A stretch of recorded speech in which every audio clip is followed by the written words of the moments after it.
warahmatullahi wabarakatuh. Perkenalkan, kami dari kelompok 8 Gizi Bencana akan membahas bagaimana manajemen respon gizi berdasarkan kasus yang telah diberikan oleh kami. Baik, sebelum itu perkenalkan nama kelompok kami ada bisa next.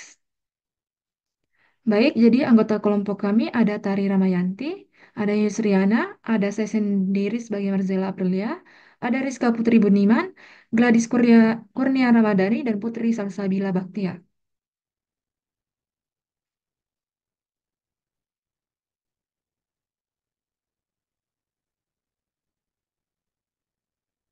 Baik, mengenai kasus yang ada di Provinsi Sanubari, siapa saja yang akan dilibatkan akan dijelaskan oleh Saudari Gladys Kurnia Ramadhani, dipersilahkan.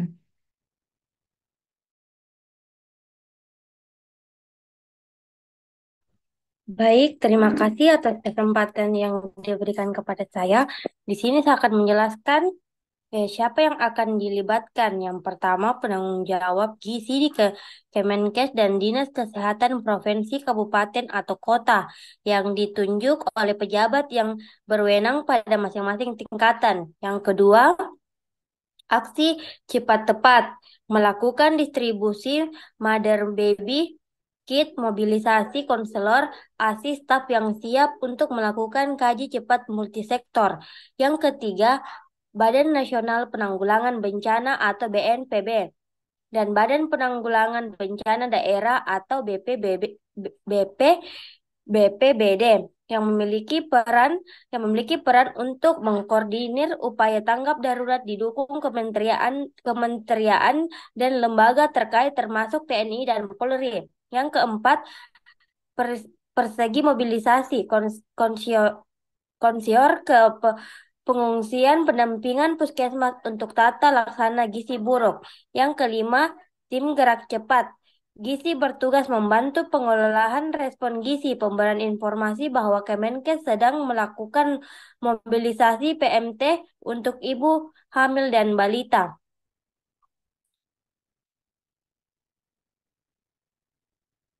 Adapun lanjutan yang keenam yaitu mitra non-pemerintah LSM, organisasi, profesi, institusi pendidikan atau mitra pembangunan. Yang pertama, media siap membantu diseminasi pesan kunci komunikasi risiko terkait pelayanan gizi kepada masyarakat. Siap membantu pelaksanaan kaji cepat komunikasi risiko. Yang kedua, BSM Umat atau LSM menyediakan pendamping teknis, dukungan dana dan bahan untuk pelaksanaan dapur empasi, melakukan distribusi bahan makanan atau melakukan mobilisasi konselor gizi. Yang ketiga, dompet bencana membawa bubur bayi dan susu formula yang siap untuk dibagikan ke kamp pengungsian. Memiliki 50 relawan yang siap membantu untuk surveillance dan kajian cepat dampak bencana. Yang keempat, Universitas Sanubari Jaya membantu kaji cepat, melakukan stok bahan makanan anak dan bayi. 5 orang ahli gizi dapat melakukan pendampingan dapur empasi dan juga penanganan gizi buruk di puskesmas. Baik, cukup sekian yang dapat saya paparkan. Saya kembalikan kepada moderator. Baik, terima kasih. Selanjutnya, di mana lokasi pertemuan akan dilakukan saat terjadi bencana di Provinsi Sanubari akan dijelaskan oleh Saudari Tari Ramayanti, dipersilahkan. Baik, langsung saja di mana lokasi pertemuan akan dilakukan yaitu eh, sekre- Sekretariat Subklaster Gizi, di mana merupakan ruang atau tenda yang aman sebagai pusat koordinasi dan informasi untuk respon gizi. Idealnya, lokasi sekretariat ini berdekatan dengan sekretariat klaster kesehatan di daerah bencana. Setelah ditetapkan, koordinator subklaster gizi perlu menginformasikan lokasinya kepada mitra subklaster gizi dan klaster kesehatan. Next. Nah, di tingkat di tingkatan wilayah mana koordinasi subklaster gizi akan dilakukan? Yang pertama, tingkat nasional. Em, Kementerian Kesehatan sebagai kementerian teknis memiliki peran sentral dalam menetapkan kebijakan dan pedoman penanganan gizi di tingkat nasional. BNPB bertanggung jawab dalam koordinasi penanggulangan bencana secara keseluruhan, termasuk di dalamnya adalah klaster kesehatan dan subklaster gizi. Kedua itu tingkat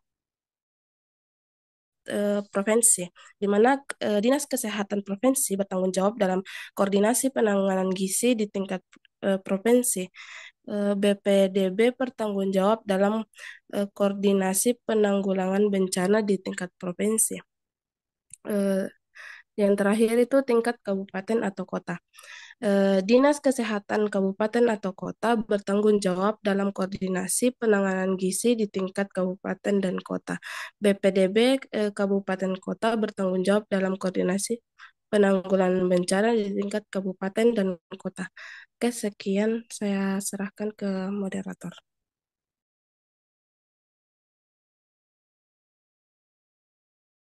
Baik, selanjutnya dengan siapa saja akan mengenai koordinasi lintas sektor akan dilakukan, akan dijelaskan oleh Saudari Rizka Putri Budiman, dipersilahkan.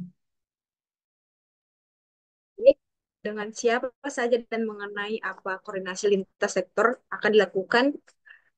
Koordinasi lintas program dan sektor untuk intervensi gizi dipimpin oleh pemerintah daerah atau BPBD, melibatkan klaster seperti klaster kesehatan lintas program gizi, klaster logistik untuk distribusi logistik pangan, perlindungan dan pengungsian untuk dukungan pengungsian, sarana dan prasarana untuk penyediaan air dan air bersih, ekonomi untuk bantuan ekonomi bagi keluarga rentan, klaster pendidikan untuk dukungan program pendidikan, klaster pemulihan dini untuk integrasi gizi dalam rehabilitasi. Selanjutnya bagaimana hasil pertemuan akan disebarkan? Hasil pertemuan disebarkan mendeseminasikan notulensi pertemuan pada pertemuan serta mitra terkait, dokumentasi notulensi pertemuan di platform yang disepakati dan dapat diakses oleh para mitra subklaster gizi. Sekian dari saya kembalikan ke moderator.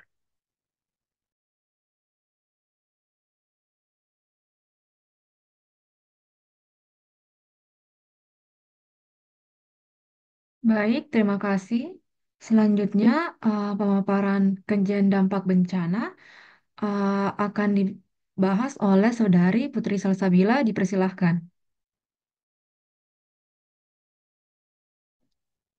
Baik, terima kasih. Adapun kajian dampak bencana bertujuan untuk mengidentifikasi dampak bencana terhadap kelompok sasaran gizi dan kelompok rentan.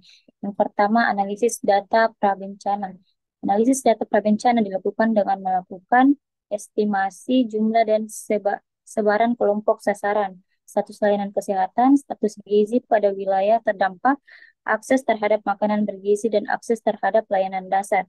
Berdasarkan kasus didapatkan data yang pertama, sebaran masyarakat yang sulit dijangkau. Kedua, kendala akses terhadap air bersih. Ketiga, akses pangan yang sulit di mana terjadi kenaikan harga bahan pokok sehingga konsumsi makanan yang kurang optimal. Keempat, pendidikan perempuan yang masih rendah. Kelima, 30% populasi hidup di bawah garis kemiskinan. Selanjutnya, masyarakat kecamatan desa terbatas dalam transportasi karena infrastruktur yang masih kurang baik dan wilayah endemik malaria dan prevalensi anemia pada balita, ibu hamil, dan usia reproduksi yang tinggi serta kerawanan pangan yang tinggi. Selanjutnya,